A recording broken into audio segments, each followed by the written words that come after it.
ধা ধা করে জ্বলে উঠল আগুন খ্যারের পুঁজিতে।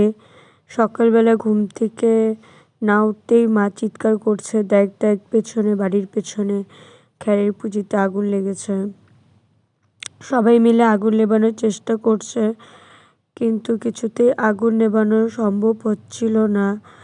আর হাওয়া প্রচণ্ড ছিল, তাও সবার প্রাণপণ চেষ্টাতে শেষমেশ আগুনটা নিভে যায়। আমি পুরো ভিডিওটা করিনি। তো তারপর আগুন নেভার পর পুঁজিগুলোকে মেলে মেলে দিয়েছিল, বাঁশ দিয়ে খুঁচিয়ে সরিয়ে দেওয়ার পর। তো এখন খ্যারগুলো শুকাচ্ছে, পোয়ালগুলো।